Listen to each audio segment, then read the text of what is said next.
Hello, everyone, and welcome to iCritic Live. This is the podcast where we talk about entertainment, pop culture, and life in between. I am your host, Kevin T. Rodriguez, film critic of iCritic.net. Thank you so much for spending a few minutes of your time here with me today on what is actually the first truly live episode on the iCritic Media channel. Typically, when we do these live episodes, they are on the iCritic channel. But ever since the iCritic Media channel got monetized, we can now do some live streams on this channel when I feel the time is appropriate. And I feel it is appropriate, kind of like a little test run, if you will, to do an episode on the Crunchyroll Awards. Of course, they're trying to sell me merchandise right from the get-go, but Crunchyroll has their Crunchyroll Anime Awards, where basically they do have like a panel of judges who pick special things that are worthy of merit and stuff. But this is one of the few big award shows, well, big if you can call it that, where people can actually vote on the awards themselves, kind of like the People's Choice Awards in that regard. And so every year I vote on them. I mean, why not? Voting is fun. Voting's a lot of fun, even if my votes rarely get picked. By the way, the Crunchyroll Game Vault, very underrated feature that's part of your Crunchyroll subscription. I definitely recommend you check out the Crunchyroll Hime game, which is like a Game Boy style RPG with their mascot Crunchyroll Hime. And as you can see, they've got the graphics here. Well, I guess if you're listening to the podcast version, you can't see, but they've got like their nice little trophy graphics. There's a vote button. I'm going to click vote, and I'm going to vote for all of these anime. So the page says ready, set, vote, and I'm going to start the voting process. It's interesting that they do not make you log in to your Crunchyroll account. I could definitely see how this. So there's 24 categories to vote for. I'm going to try to vote for as many of them as I can, and it starts with Anime of the Year. And the nominees are Dandadan, Delicious in Dungeon, Frieren Beyond Journey's End, Kaiju number 8, Solo Leveling, and the Apothecary Diaries. So I have seen 5 of these. The one that I have not seen is the Apothecary Diaries. I'm probably mispronouncing that. I'm sorry if I am. Maybe that's the best one. I don't know. But of the 5 I've seen, Frieren Beyond the Journey's End, that is my vote. I thought this was not only just a clever idea for an anime about like what happens after basically the big journey of an RPG style group comes to an end, but then one of them is immortal and basically is seeing her legacy through the years of this thing she did, which everyone considers to be like a big deal, but for her, it's like a blip of her immortal life. So this is definitely one I recommend. Actually, I recommend you pretty much watch all of these. I'm pretty sure the Apothecary Diaries is also pretty good. I'm probably going to put that on my to-watch list now, but I'm voting for Frieren Beyond Journey's End.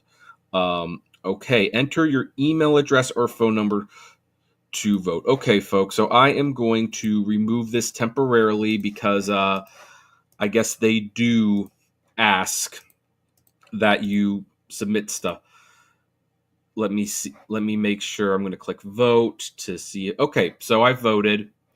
All right. So I voted. As you can see, they've got my email and login, so now I can continue voting. So let's continue to the next category, Film of the Year. And the nominations are Haikyuu, The Dumpster Battle, Look Back, Mononoke the Movie, The Phantom in the Rain, The Colors Within, Spy Family Code White, and My Hero Academia You're Next. So unpopular opinion here, I think there's only one movie here that deserves to be in consideration for awards. I did not care that much for Haikyuu. My Hero Academia You're Next is not the best of the My Hero Academia movies, although I still gave it 3 stars. Spy Family Code White, I gave it 3 stars. I enjoyed it, didn't love it. I did not like The Colors Within. I gave that 2 stars. I actually thought that was actually quite pretentious. And Mononoke the movie, The Famine in the Rain, I didn't care for that one much either. So I'm going to pick Look Back, which in my opinion, it's ironically the shortest of the bunch here, but I think this is by far the most award worthy of this block. So I voted for that one. Let's go to the next category. Best Continuing Series. The nominees are Bleach, Thousand Year Blood War, The Conflict, One Piece, Oshinoko Season 2, Spy Family Season 2, My Hero Academia Season 7, and Demon Slayer Kimetsu no Yaiba Hashira Training Arc. Now, normally I have been voting for Demon Slayer in the past, but I felt that was the training arc series. This was by far the weakest of the seasons. I mean, it's basically what it is. It's a bunch of training. It's amazing that One Piece has still managed to be good after all these years, and the new Bleach series is definitely elevating the material, but I'm going to pick Spy Family Season 2. I know it's probably the most recent one, so it still has like a lot of freshness in it, but I'm enjoying it quite a bit. So let's vote for Spy Family Season 2 for Best Continuing Series. And now we have Best New Series. So as you can see, I guess all the anime that were nominated for Anime of the Year are also new series. So obviously I'm going with Frieren Beyond Journey's End, because if I thought it was the Anime of the Year, why wouldn't it be the best new series as well? All right, Best Original Anime. I don't know what kind of... Okay, an original anime showcases storylines not adapted from source material like manga or light novels. There's a new creation. Okay, that makes a lot more sense. So the nominees are Buchi Girl, Girls Band Cry, Jellyfish Can't Swim in the Night, Metallic Rouge, Ninja Kaimui, and Train to the End of the World. I'm going to be honest, I've only seen Train to the End of the World, but it is really good, so I'm going to vote for that one, but this one's probably one that I'm not quite as qualified to vote for. Best Animation. The nominees are Dan Da Dan, Delicious in Dungeon, Demon Slayer, Kimetsu no Yaiba Hashira Training Arc, Solo Leveling, Kaiju number 8, and Frieren Beyond's Journey's End. Now, you'd think I would probably pick Frieren Beyond's Journey's End. I'm going to pick Demon Slayer because I do feel that in terms of, best animation, Demon Slayer is still bringing it. But, I would, and honestly, if I wasn't picking this one, I'd probably pick Solo Leveling then. But Demon Slayer gets the vote on this one. So, next category. Best Character Design. Nominations are Dan Da Dan, Delicious in Dungeon, Demon Slayer, Frieren Beyond Journey's End, Kaiju number 8, and the Apothecary Diaries. I am probably pronouncing that wrong. I'm going to get so many comments on that being wrong. In fact, if you're watching this live, you can even leave a comment to tell me if I'm pronouncing that correctly. Best Character Design. I'm gonna do Demon Slayer again. I mean, those character designs are just really unique and likable, so we're gonna do that one. Best Director nominations are Fugo Yamashiro for Science Saru. That's the company. Okay, so Fugu Yamashiro for Dan Da Dan, Haru Satozaki for Demon Slayer, Kichiro Satai for Frieren, Megumi Ishitanao for One Piece Fan Letter, Noriho Naganuma for the Diary Show, and Yoshihiro Miyajima for what is this? Delicious in Dungeon. Who's the best director? Well, I'm actually going to give it to One Piece Fan Letter because that's just a really unique short. So I'm actually going to vote for that. So, and let's continue. So, best background art.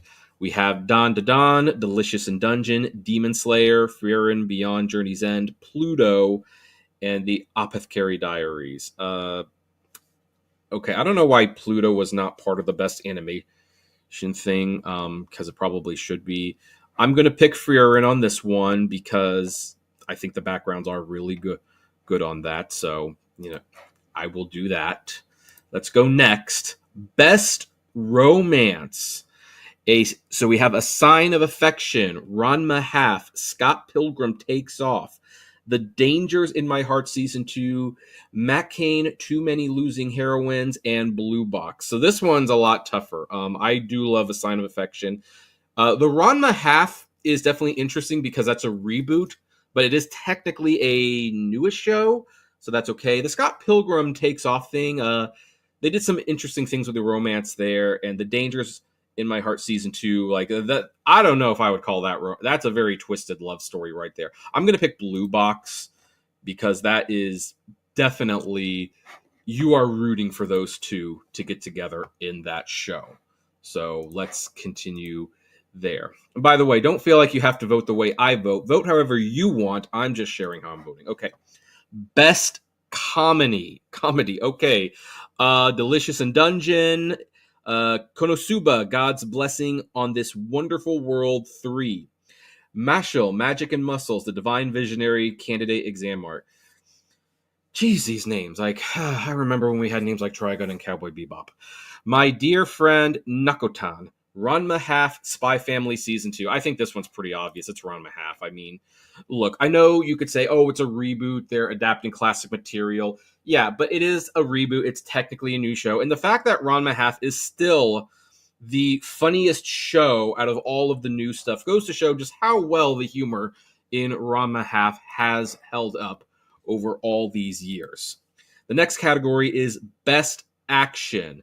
I'm going to tell you right now, I'm not voting for Demon Slayer. We have Bleach, Thousand Year Blood War, The Conflict, Dan Da Dan, Kaiju number 8, Solo Leveling, and Windbreaker. This one I am going to give to Bleach because it's basically the one thing that the show is doing good is the action sequences. The story is absolute nonsense. Like, Bleach was a series, I was there for the beginning, and Bleach was definitely something that was interesting and unique, but Tite Kubo, I believe is the author's name, definitely he lost the plot, like literally lost the plot. The story stopped making sense. That was one of the reasons the anime went on hiatus. They're finally adapting the rest of it, but the manga story wasn't very good. But one thing that the anime is elevating is the action sequences. They're making something out of them. So yeah, that's why Bleach, I'm going to vote for Best Action. Now we have Best Isekai Series. Okay, the most captivating Isekai storytelling transports viewers to fantastical worlds brimming with adventure and intrigue. These series are known for their imaginative world building and spellbinding plots. They invite viewers to explore new realms, offering an immersive journey where the rules of reality are beautifully redefined. I'm reading that just in case you don't know what an isekai anime is. And so the nominees are Konosuba, God's Blessing on This Wonderful World 3, Mushoku Tensei, Jobless Reincarnation, Season 2, Course 2. These names! ReZero, Starting Life in Another World, Season 3, Shangri-La Frontier Season 2, Suicide Squad Isekai, That Time I Got Reincarnated as a Slime Season 3. I have not watched any of these, so I abstain. Okay, Best Drama. This should be a lot more easier. The nominees are A Sign of Affection, Dead Demons, Dead Destruction, Frieren Beyond Journey's End, Oshinoko Season 2, Pluto, and the Apothecary Diaries. Well, this is going to be a little tough. I'm kind of two minds on this one. First of all, I even though Pluto's an excellent show, wouldn't vote for it here. That's more of a science fiction horror thing, in my opinion. But Frieren is a drama. But I do think A Sign of Affection is more of a drama, like, because Frieren is also a fantasy. Does anyone want to, maybe point me in the right direction on this one? Does anyone have a thought on which one? You know what? I'm going to go with Frieren again. Sorry, Sign of Affection. Maybe I'll vote for you for something, but I mean, Frieren is a better show. What can I say? Okay, Best slice of life. So, for those of you who don't know what slice of life is, while these anime focus on everyday events, the best are anything but ordinary. Capturing quiet moments in breathtaking ways, these nominees provide relief from the frantic pace of the world, placing relationships with all their emotion, humor, and heartbreak front and center. By the way, my absolute favorite slice of life anime is Maison Ikoku.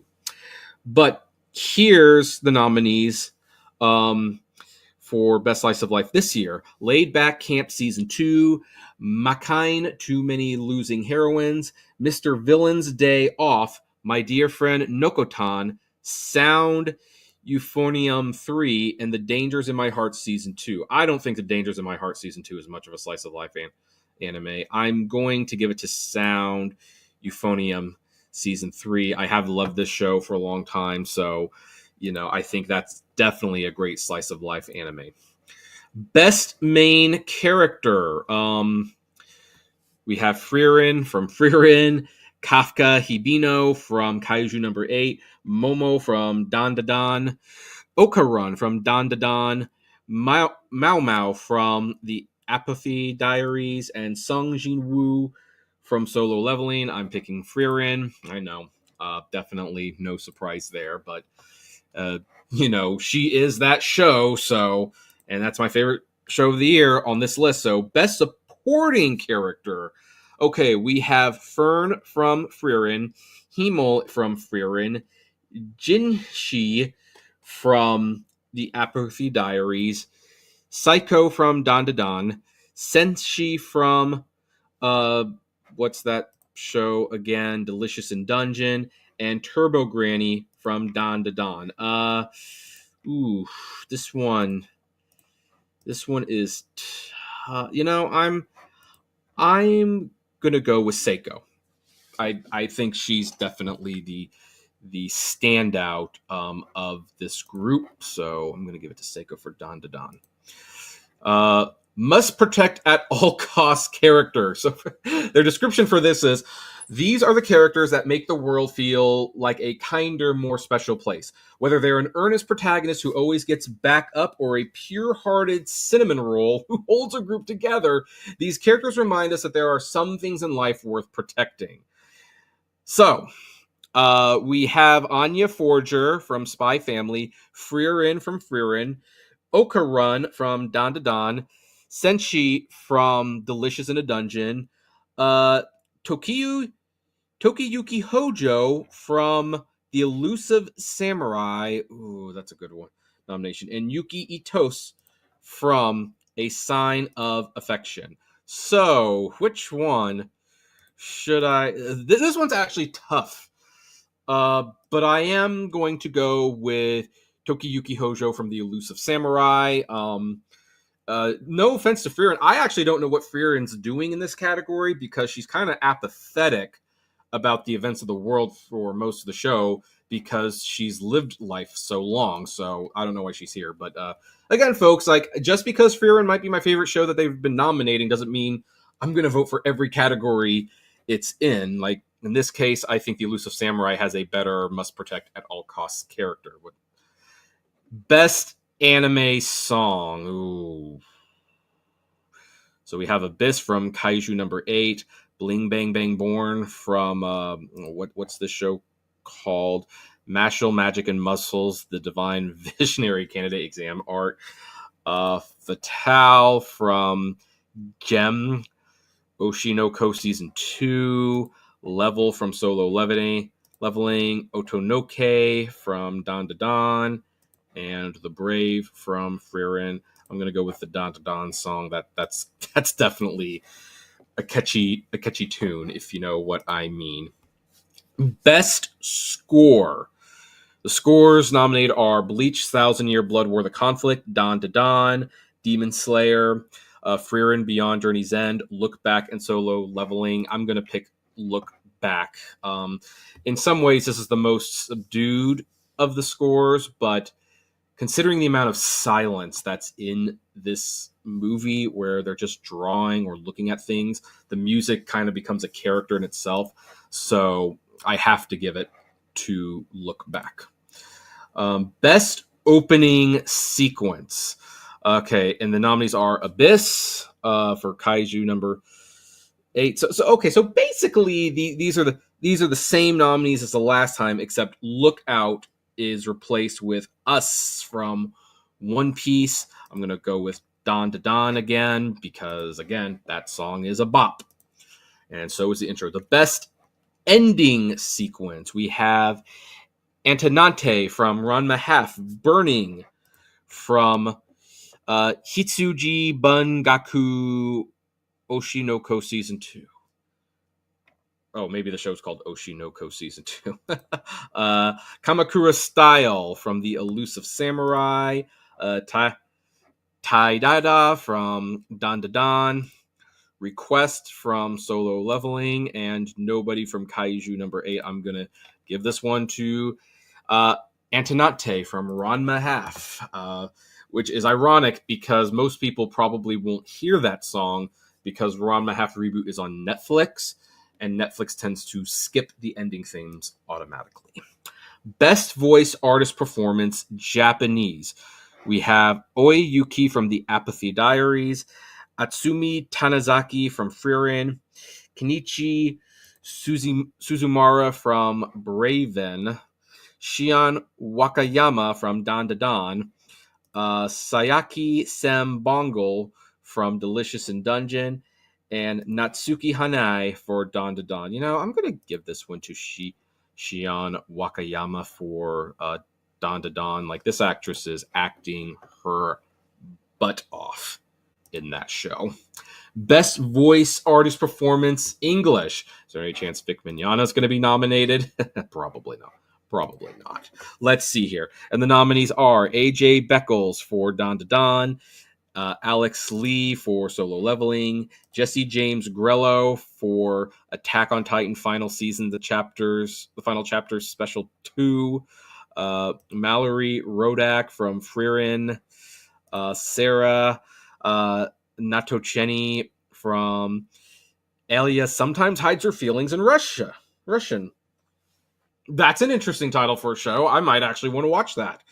And Sungwon Cho for Delicious in a Dungeon. I wish they had nominated the voice actress for the English dub of Don to Don, because I think that's a better performance, but this is also why they should separate the performances by male and female, but this one's I guess I'll pick Mallory Rodak, but just because that's the character in the show I like the best, but honestly I don't know if these were the best nominees for this category, if I'm being honest. Okay, final category. Let's get to the final category. Why won't it? Okay. Oh, I skipped one. That's why it didn't. Okay, let's just pick a best Iseki. ReZero. I've seen the first season. Why not? Okay. So there, we have got all 24 categories voted for. So here's my my picks for. Well, let's go from the end to the front. For best voice artist performance, I picked Mallory Rodak for Frieren. For best voice artist performance in Japanese, I picked Shion Wakayama for Dan to Dan. Best ending sequence, I picked Antenate from Ranma Half. Best opening sequence, I picked Otonaki from Dan to Dan. Best score, I picked Look Back. Best anime song, I picked Otonoke Dan to Dan. Must protect at all cost characters, I voted for Tokiyuki Hojo from The Elusive Samurai. Best supporting character, I picked Psycho from Dan to Dan. Best main character, I picked Frieren from Frieren. Best slice of life, I picked Sound Euphonium 3. Best drama, I picked Frieren. Best Isekai anime, I randomly picked ReZero Starting Life in Netherworld Season 3 because I didn't really see any of these, but what are you going to do, right? Best Action, I picked Bleach, 1,000-Year Blood War, The Conflict. Best Comedy, I picked Ranma Half. It's on Netflix, folks. Best Romance, I picked Blue Box. Best Background Art, I picked Frieren. Best Director, I picked Megumi Ishitani for One Piece Fan Letter. That's also the sole nomination for that, I noticed. Best Character Design, I picked Demon Slayer. Best Animation, I also picked Demon Slayer. Best Original Anime, I picked Train to the End of the World, though that was the only one I saw, so, fair warning on that one. Best New Series, I picked Frieren. Best Continuing Series, I picked Spy Family Season 2. Film of the Year, I picked Look Back. And for the Anime of the Year, I picked Frieren Beyond Journey's End. So look, I'm not saying you should vote the way I do, but that is how I am voting. And I do see some comments. So Joshman55 Gamer has asked, I do have a question for you. What is the anime Don to Don? It's like a little supernatural action comedy series where, a kid in high school finds out he has supernatural powers, and this girl that he likes but has never given him time of day might have the secret to that, to helping with those powers. I don't want to give up too much because it's actually kind of fun to go in a little blind. I'm going to say the female lead in that show is definitely one of the more unique anime teenagers I've seen displayed. Like, they really could have made her like a terrible human being that this guy was forced to work with, but she has a lot of depth to it. She's definitely the heart and soul of that show. And what's the storyline to Don to Don, and does the anime have a lot of explicit nudity and sex? Well, there is some. There's so far no sex, but there is some nudity. In fact, the anime there was a chapter in the Don to Don manga that people were worried that they wouldn't adapt because it showed too much skin, but sure enough, they showed it. So it does have a little bit in there. In fact, here, the Wikipedia article, of course, explains the anime better. The plot: Momo Ayase is a high school girl who believes in ghosts but not aliens, while her fellow high schooler Ken Takakura, whom Momo nicknames Okaran, believes in aliens but not ghosts. In a bet to determine who is correct, the two decide to separately visit locations associated with both the extraterrestrial and the occult, Momo visiting the former and Okaran the latter. Momo is abducted by a group of aliens who accidentally unblock her chakras, enabling latent psychic abilities. Meanwhile, Okaran is possessed by a spirit who takes over his body. By using Momo's abilities and Okaran's possessed form, they defeat the aliens together. And that's just his first storyline. There's a lot more that happens after that. But, there you go. Have you finished watching the entirety of Attack on Titans, and have you watched the English dub? Yes, I have watched all of Attack on Titan, and I watched some of it in English. Very good show. Have you watched One Piece, and have you seen it both in English and Japanese? I've seen most of the episodes, and I will admit I've watched most of them in English because my wife prefers to watch things in English, and at least the Funimation dub, now Crunchyroll dub, is far better than the 4Kids dub. In the anime Don to Don, does the main character lose his person? Spoiler alert. That's definitely one of the jokes there. So anyway, folks, that is the end of this live stream. Took a bit longer than I expected. But anyway, like, if you want to vote for the Crunchyroll Anime Awards yourself, you go to crunchyroll.com/anime awards/vote. And you have until April 14th. So you basically got a couple more days where you can vote in this thing. And, if you're a fan, this is kind of fun. Does the anime B-Stars have any explicit nudity and sex? Oh, yes. Yes, that's actually one of the more explicit animes I've seen recently. So, okay, folks, that is where we are going to end this episode. If this is your first time here, watching or listening and you happen to like what you hear, hey, let's make it official. Why don't you become a subscriber? We're available on Spotify, Apple, Deezer, all the podcasting platforms of choice. We're also on iCritic and iCritic Media on YouTube. You can subscribe there. And as always, folks, I will see you at the movies. Take care, everyone.